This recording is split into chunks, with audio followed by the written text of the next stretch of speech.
Visit seat বা visitor seat কিভাবে fill up করবেন তা নিয়ে এই ভিডিওতে আলোচনা করব। এখন আপনারা স্ক্রিনে দেখতে পাচ্ছেন একটি স্যাম্পল ভিজিট সিট। এই ভিজিট সিটের মাথায় প্রথমে একটি ডিস্টিংগুইশিং মার্ক দিয়ে দিতে হবে। এরপরে ডে অফ পোল অর্থাৎ যে ডেটে ভোট গ্রহণ হচ্ছে সেটি এখানে উল্লেখ করতে হবে। তারপরে name and number of parliamentary constituency অর্থাৎ লোকসভা নির্বাচন ক্ষেত্রের নাম এবং নাম্বার এখানে লিখতে হবে। তো আমি লিখছি 36 বাঁকুড়া। এরপর name and number of polling station অর্থাৎ যে বুথে ভোট হচ্ছে তার নাম্বার এবং নাম লিখতে হবে। তো আমি লিখছি 11 জেবি প্রাইমারি স্কুল। এরপর নাম্বার অফ ইলেক্টার্স অর্থাৎ মোট ভোটারের সংখ্যা এখানে উল্লেখ করতে হবে। তো আমি লিখছি 800 + 4 ইডিসি। এরপর আপনারা দেখতে পাচ্ছেন একদম বাঁ দিকে রানিং সিরিয়াল নাম্বার 1 2 3 4 করে দেওয়া আছে।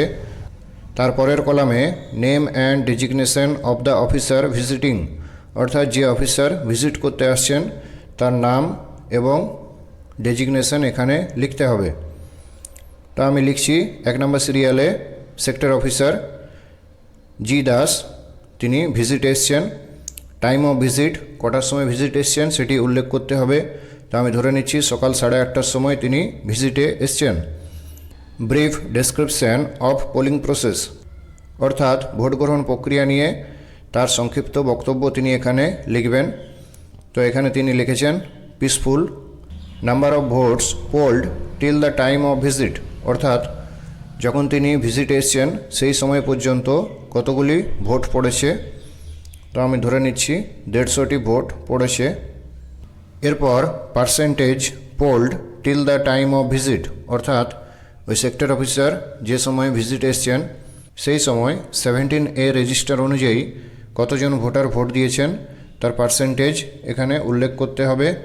এবং তারপরে রিমার্কস ইফ এনি অর্থাৎ যদি তার কোনো রিমার্কস বা মন্তব্য থাকে তিনি সেটি উল্লেখ করবেন। এরপর সিগনেচার অফ অফিসার অর্থাৎ এখানে ওই অফিসার সিগনেচার করবেন একই রকমভাবে। তারপরে এম দত্ত এআরও তিনি ভিজিট করেছেন তারও এন্ট্রি একই রকমভাবে এখানে করতে হবে। এরকমভাবে যতজন অফিসার ভিজিট করতে আসবেন প্রত্যেকেরই এন্ট্রি এখানে করতে হবে। একদম নিচে প্রিসাইডিং অফিসার তার সিগনেচার করবেন এবং ডিস্টিংগুইশিং মার্ক অবশ্যই দেবেন।